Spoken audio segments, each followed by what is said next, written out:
എന്നോട് ചോദിച്ചോണ്ടേ ഇവിടെ ക്ലാസ്സിൽ നിന്ന് ഇറക്കി വിട്ടെ. യൂണിഫോം ഇട്ടോണ്ടൊന്നില്ലെങ്കിൽ ക്ലാസ്സിൽ നിന്ന് പുറത്താക്കും. മഴ ആയതുകൊണ്ട് യൂണിഫോം ഉണങ്ങിയില്ല. എനിക്ക് നനഞ്ഞിട്ട് ഇറിറ്റേഷൻ എടുക്കും, അതുകൊണ്ട് ഞാൻ ഇട്ടില്ല.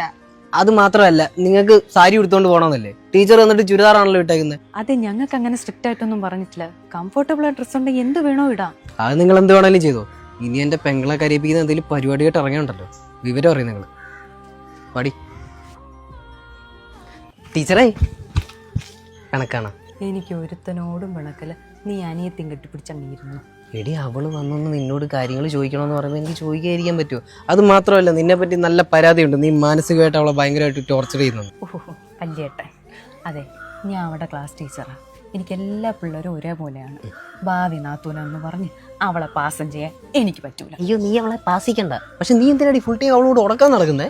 എടി, വേണ്ട, അവളുടെ കൂടെ സപ്പോർട്ട് ഉണ്ടെങ്കിൽ കല്യാണത്തിന്റെ കാര്യത്തിൽ എന്തെങ്കിലും നീക്കുപോക്കെ ആവത്തുള്ളൂ കേട്ടോ. അങ്ങനത്തെ കല്യാണം ഇപ്പൊ എനിക്ക് വേണ്ട. അല്ലേലും നിനക്ക് എന്റെ അനിയനോടല്ല സ്നേഹം, എന്റെ പെങ്ങളൊന്നും നിനക്ക് ഇഷ്ടമല്ലല്ലോ.